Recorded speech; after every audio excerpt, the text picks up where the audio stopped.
front, great. If not, use the tools in the cockpit, the weight jacker and the adjusting bars. Maybe make it a little bit better. Looking for Dan Weldon. Started 34th in this field. He has moved up 10 spots. You're on board with him.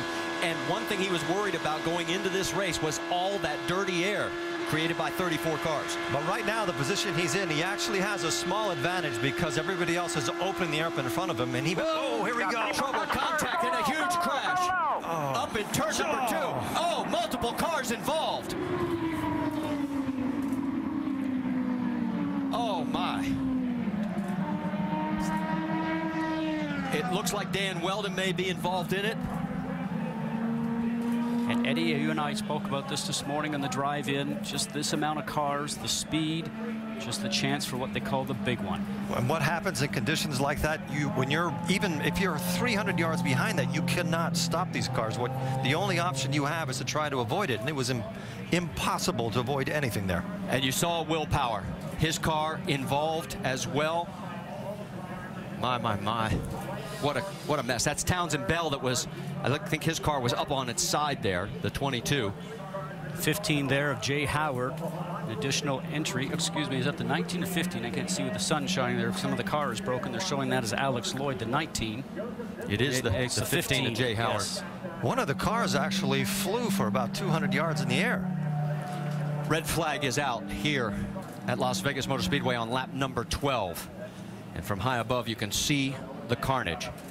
We talk about the car going through the air. Eddie, you know that these cars run so low down to the ground. We mentioned before, we saw them hitting the ground and sparking, that anything underneath the car, underneath the floor, underneath the tub, really just gets the air underneath the car itself, and up it will go.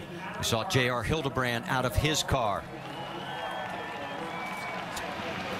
There is Dario Franchitti. Somehow he managed to get through the carnage, but sure, guys, I mean, there's just nothing I can do.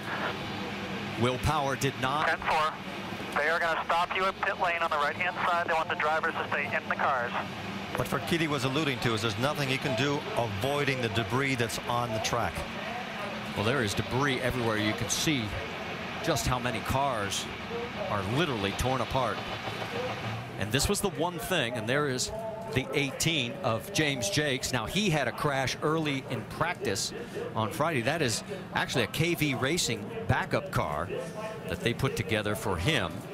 Now, I don't see much damage on there, but he's out of the cockpit. And look at this from high above. And this was the one thing we were fearing when we saw qualifying and the two championship contenders in the middle of the field. A big crash like this early in the race. What happens in accidents like this is that a single mistake by anybody, which might be dirty air, could be anything, multiplies itself so fast that you start accumulating cars. There's no way that you can control what happens. Once you start spinning at those speeds, it's impossible. It's impossible to solve the problem. And when we were watching that, Eddie, I'm not sure that anybody made a mistake, because I started to see some sparks. I was wondering if actually there was a suspension failure or a failure on a car, and the sparks I saw, and then all of a sudden people started to collide with each other. So not sure if it was a driver error. There's Paul Tracy to the right there. We're going to sort this out. We know at least 8 cars are involved, maybe more.